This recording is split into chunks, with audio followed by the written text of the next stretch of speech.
Desde que la humanidad ha tenido creencias en las deidades, lo sobrenatural y el poder de la magia, el uso de los hechizos y la brujería, junto con las maldiciones, han tenido un amplio eco en todas las culturas. Muy entrelazadas con la naturaleza humana, tales creencias y prácticas han continuado hasta el día de hoy. Los hallazgos arqueológicos muestran evidencia de una plétora de antiguas maldiciones y hechizos de protección, como el descubrimiento de tablillas malditas, talismanes de mal de ojo y objetos de protección.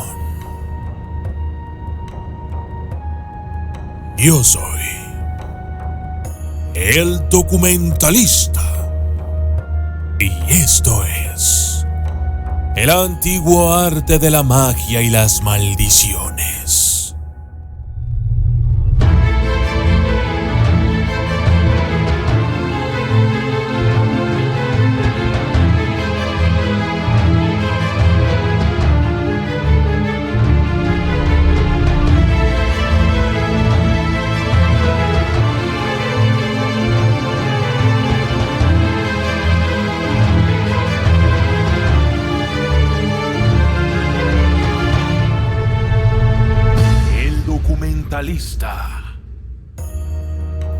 La historia de las maldiciones varía entre culturas, lugares, religiones o creencias y tiempos. Sin embargo, la intención de la maldición ha sido siempre conjurar un poder sobrenatural para infligir desgracia o castigo a un objetivo. Una maldición, a veces llamada gafe, hechizo hexadecimal u oscuro, puede ser verbalizada, escrita o a veces lanzada a través de un elaborado ritual. El objetivo es ver que el daño le suceda a un receptor, normalmente una persona, a la que la mala suerte puede perseguirlo, la muerte puede llevárselo o cualquier número de destinos nefastos o molestos puede azotarlo.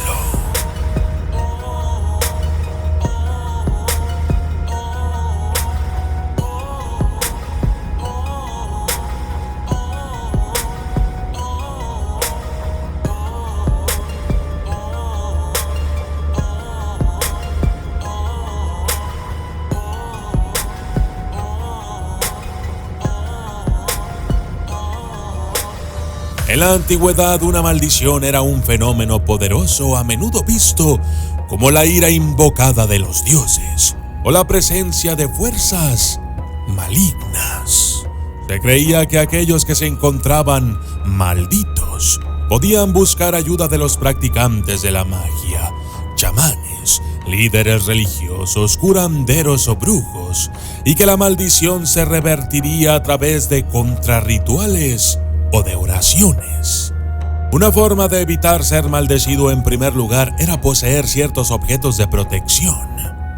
El propósito de los hechizos y maldiciones era, y sigue siendo, el de castigar o cambiar el comportamiento, prevenir el desastre y controlar las acciones de otras personas. La maldición de los faraones.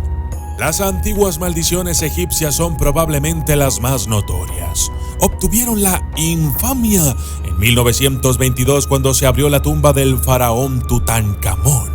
Las misteriosas muertes de algunos miembros del equipo de arqueología y de destacados visitantes de la tumba poco después de su apertura y la publicidad posterior provocaron una tormenta de especulaciones sobre el poder de estas maldiciones.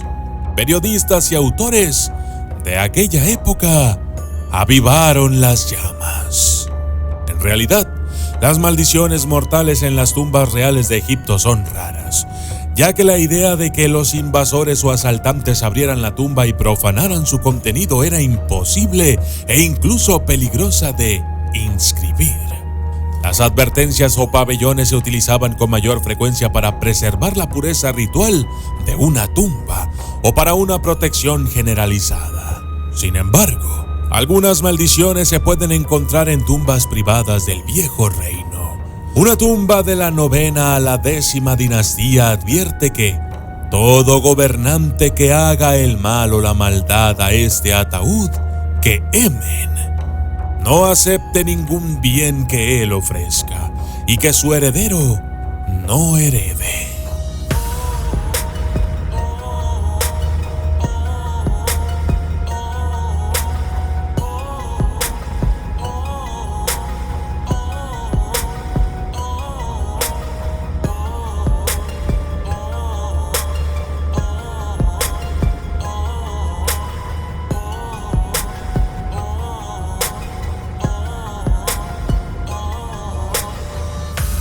Advertencias. Las maldiciones o la amenaza de objetos malditos era un método inteligente utilizado para proteger los objetos de valor. Durante el periodo medieval, las maldiciones de libros fueron ampliamente usadas y efectivas para mantener a los ladrones alejados de los tomos preciosos y de los pergaminos importantes. La Iglesia Católica medieval poseía muchos de estos libros y la pena por desfigurar o robar estos era alta. Las maldiciones escritas en los tomos advirtieron a los posibles ladrones de repercusiones nefastas, como la excomunión o la condenación. Esta práctica se remonta a la época precristiana y se utilizó en las primeras bibliotecas. Los libros de la colección de la biblioteca de Nínive en Mesopotamia estaban marcados con varias maldiciones, en lo que se lee como una amenaza contra la violación de los derechos de autor. Un texto tiene la siguiente advertencia: quien quiera que se lleve esta tabla o que escriba su nombre en ella, junto con la mía, que Ashur y Belit lo derroquen con ira y enojo, y que destruyan su nombre y su posteridad en la tierra. La idea de las maldiciones se encuentra en varios libros sagrados, como en la Biblia cristiana. La maldición generacional es una de las más mencionadas y aparece varias veces. En Éxodo 25, Éxodo 34:7, Números 14:18, Deuteronomio 5:9, etc. Dios advierte que Él es un Dios celoso y que castiga a los hijos por el pecado de los padres a la 3ª y 4ª generación de los que lo odian. La manera recomendada para romper la maldición generacional es arrepentirse y encontrar la salvación. La infame Biblia del Diablo, un manuscrito masivo que según la leyenda fue escrito en una sola noche por un monje en un pacto con Satanás. Se dice que está maldito y trae desgracia a cualquiera que lo posea.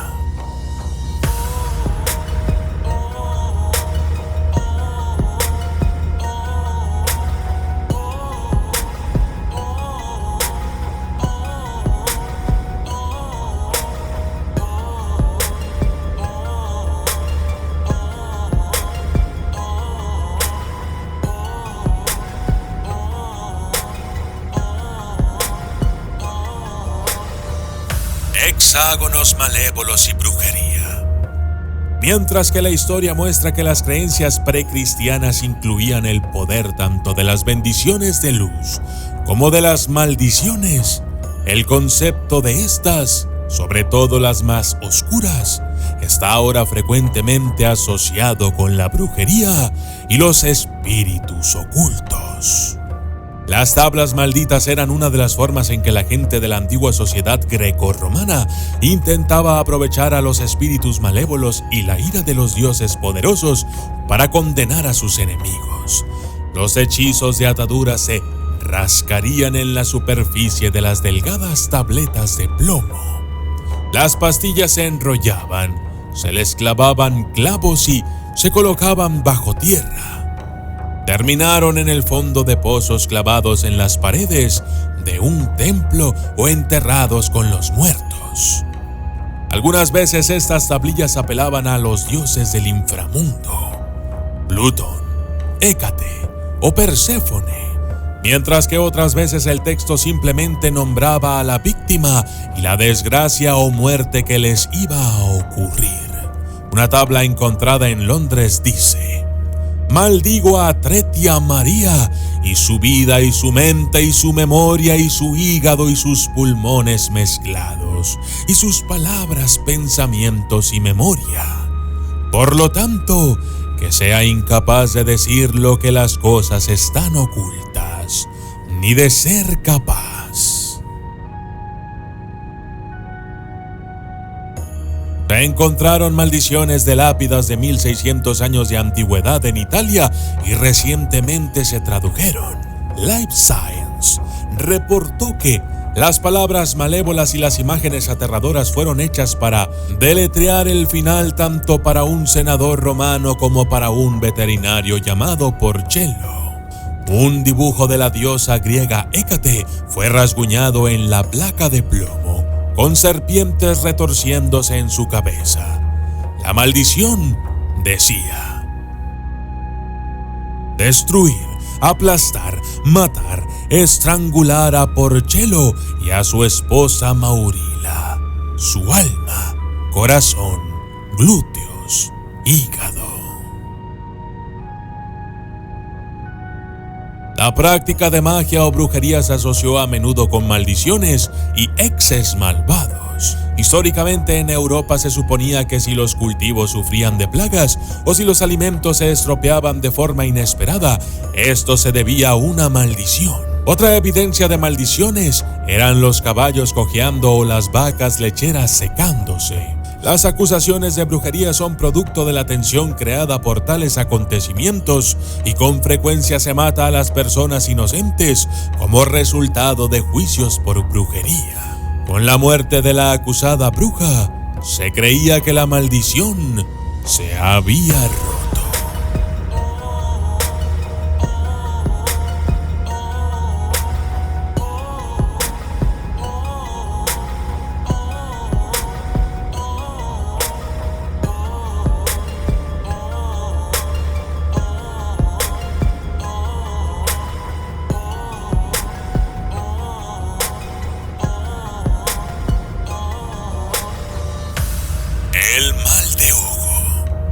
El mal de ojo es una maldición muy antigua conocida en todo el mundo.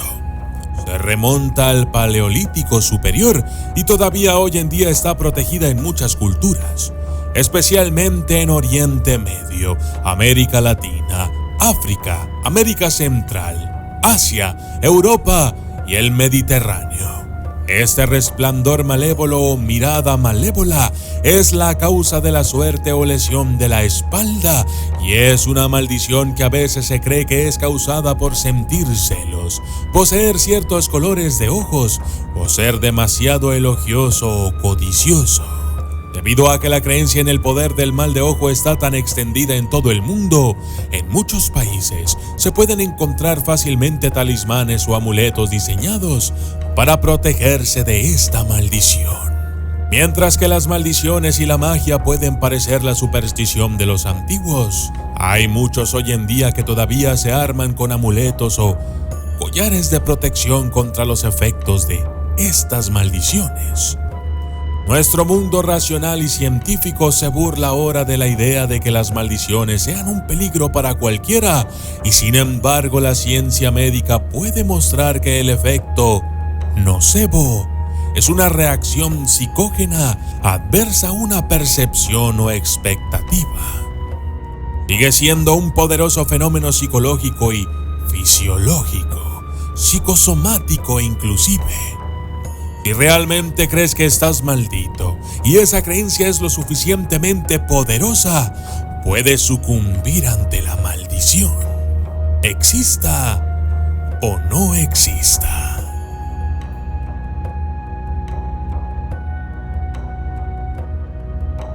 Yo soy el documentalista y esto fue el antiguo arte de la magia y las maldiciones.